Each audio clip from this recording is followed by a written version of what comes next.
Hi ಗೆಳೆಯರೇ, ನನ್ನ ಕಥೆಯನ್ನು ಮತ್ತು ನನ್ನ ಪ್ರೀತಿಯ ಅನುಭವವನ್ನು ನಾನು ನಿಮಗೆ ತಿಳಿಸಲು ಬಂದಿದ್ದೇನೆ. ಇದು ನಡೆದಿದ್ದು ಸುಮಾರು ವರ್ಷಗಳಿಂದ, ಆದರೆ ಆ ಸಂಗಮ ಇವತ್ತಿಗೂ ವಿಶೇಷವಾಗಿ ಕೂಡಿದ್ದು.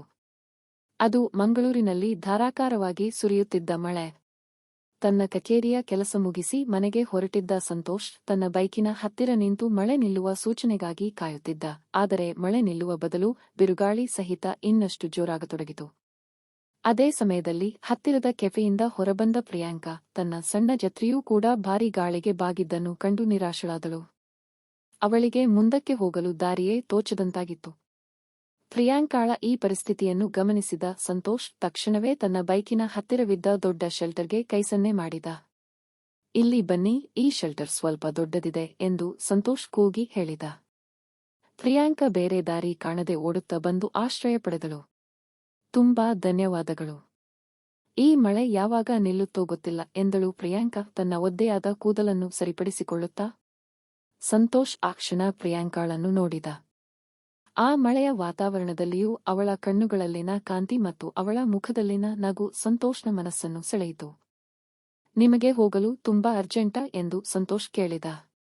ಅರ್ಜೆಂಟ್ ಏನಿಲ್ಲ, ಆದರೆ ಮಳೆ ಹೀಗೆ ಮುಂದುವರೆದರೆ ರಾತ್ರಿಯಾದರೂ ಮನೆ ತಲುಪುವುದಿಲ್ಲ ಅನ್ನಿಸುತ್ತಿದೆ ಎಂದು ಪ್ರಿಯಾಂಕಾ ನಕ್ಕಳು.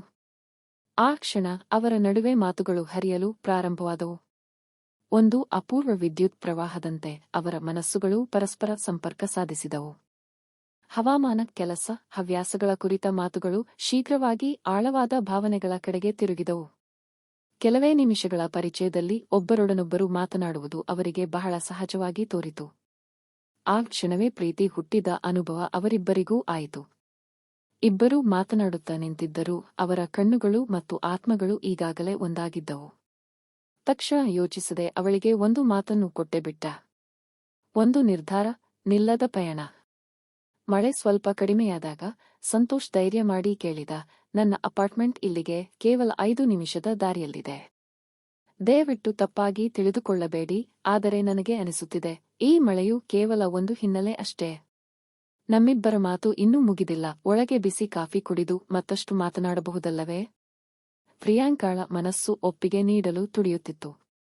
ಇಷ್ಟು ಬೇಗ ಒಬ್ಬ ಅಪರಿಚಿತನ ಮನೆಯನ್ನು ಪ್ರವೇಶಿಸುವುದು ಅಸಾಮಾನ್ಯ, ಆದರೆ ಸಂತೋಷ್ನ ಕಣ್ಣಲ್ಲಿ ಕಂಡ ನಿರ್ಮಲವಾದ ಪ್ರೀತಿ ಮತ್ತು ವಿಶ್ವಾಸ ಅವಳ ಮನಸ್ಸಿನ ಎಲ್ಲಾ ಅಡೆತಡೆಗಳನ್ನು ನಿವಾರಿಸಿತು.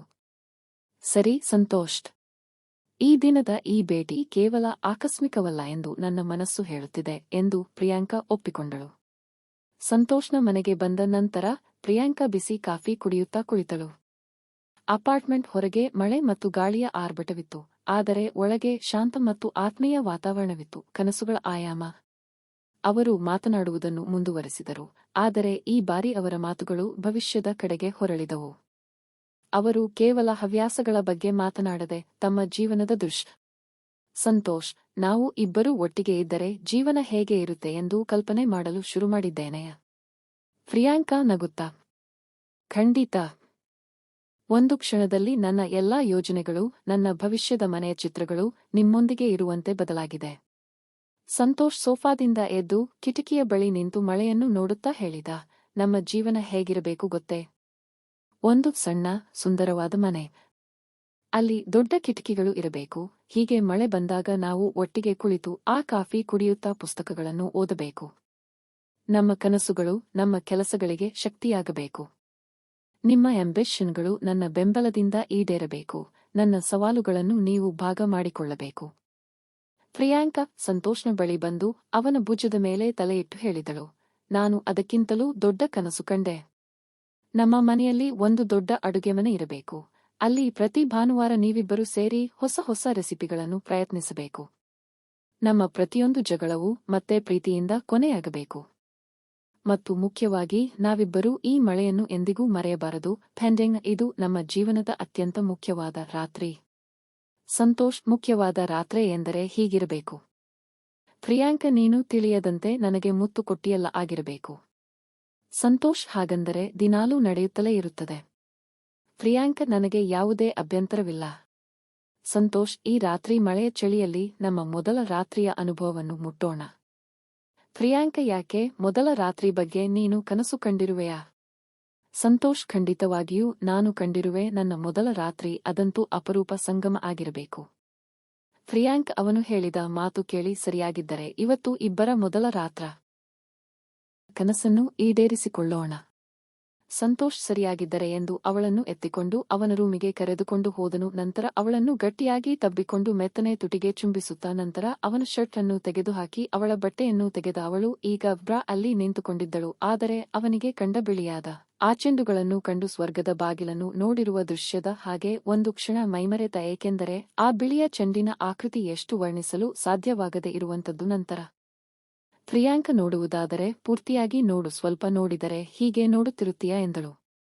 ಸಂತೋಷ್ ಬೇಗನೆ ಬ್ರಾ ತೆಗೆದು ಬಿಳಿಯಾದ ಹಣ್ಣನ್ನು ಮುಟ್ಟಿದ. ಪ್ರಿಯಾಂಕ ಒಂದು ಸಲ ಕಣ್ಣು ಮುಚ್ಚಿ ಬೆರಗಾದಳು.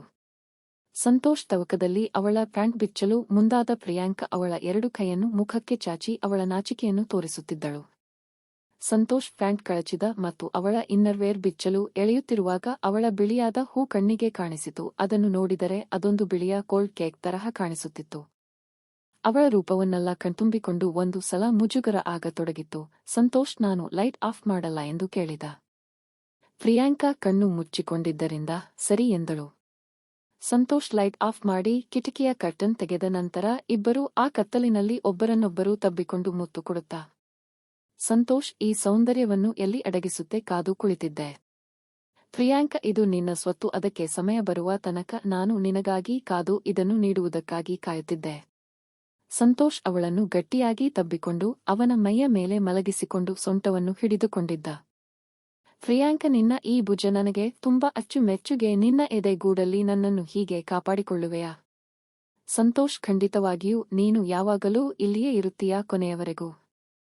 ಪ್ರಿಯಾಂಕ ತನ್ನ ಹಣ್ಣುಗಳಿಂದ ಅವನು ಮುಟ್ಟುತ್ತಾ ತಬ್ಬಿಕೊಂಡಳು. ಸಂತೋಷ್ ಅವನ ಕಾಮ ಕಟ್ಟೆ ಹೊಡೆದು ನಿಂತಿತ್ತು. ಅವನ ಊಟ ಎದ್ದು ನಿಂತಿತ್ತು ಮತ್ತು ಇದು ಪ್ರಿಯಾಂಕ ಗೊತ್ತಾಗುತ್ತಿತ್ತು.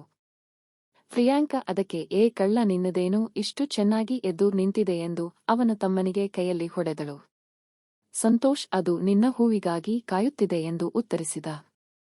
ಪ್ರಿಯಾಂಕ, ಆಗಿದ್ದರೆ ಅದು ನಿನ್ನದೇ ಎನ್ನುತ್ತಾ ನಕ್ಕಳು ಮತ್ತು ಅವರ ಮಾತುಗಳು ತುಂಬಾ ಸ್ಪಷ್ಟವಾಗಿ ಆ ಮಳೆಯ ಹನಿಗಳ ಮಧ್ಯ, ಆ ಮಿಂಚಿನ ಬೆಳಕಿನ ನಡುವೆ ಇವರ ಮೊದಲ ಅನುಭವ ನಡೆಯುತ್ತದೆ. ಸಂತೋಷ್ ಅವಳನ್ನು ಹಂಗಾರ ಅಂಗಾತ ಮಲಗಿಸಿ ತನ್ನ ತಮ್ಮನಿಗೆ ಸ್ವಲ್ಪ ಎಣ್ಣೆಯಿಂದ ಮೆಸೇಜ್ ಮಾಡಿಕೊಂಡು ಒಳಗೆ ನುಗ್ಗಿಸಲು ಮುಂದಾದ. ಪ್ರಿಯಾಂಕ, ಇದು ನನ್ನ ಮೊದಲ ಅನುಭವ, ನಿಧಾನಕ್ಕೆ ಮಾಡು ಎಂದು ಹೇಳಿದಳು. ಸಂತೋಷ್ ಅವಳ ಹೂವನ್ನು ಮುಟ್ಟತ್ತ ಒಂದು ಬೆರಳನ್ನು ಹಾಕಿದ. ಅದು ಅವಳಿಗೆ ಸ್ವಲ್ಪವೇ ನೋವಾದರೂ ಹೇಳಿಕೊಳ್ಳಲಿಲ್ಲ. ನಂತರ ಅದಕ್ಕೆ ಸ್ವಲ್ಪ ಎಣ್ಣೆ ಹಾಕಿ ತನ್ನ ತಮ್ಮನನ್ನು ನುಗ್ಗಿಸಿದ. ಅದು ನಿಧಾನಕ್ಕೆ ಹೋದರೂ ಇವರಿಬ್ಬರ ಮೆಲ್ಲನೆ ಶಬ್ದಗಳು ಆ ಕೊಠಡಿಗೆ ಗೋಚರಿಸುತ್ತಿದ್ದವು. ಇವರ ಸಂಗಮದ ಬಗ್ಗೆ 1 ಗಂಟೆ ನಂತರ ಇಬ್ಬರು ತಬ್ಬಿಕೊಂಡು ಈ ಸ್ವರ್ಗ ಮುಗಿಯದ ಪಯಣ ಇದ್ದಂತಿರಬೇಕು ಎಂದು ಕನಸಲ್ಲೇ ಮಲಗಿಕೊಂಡರು.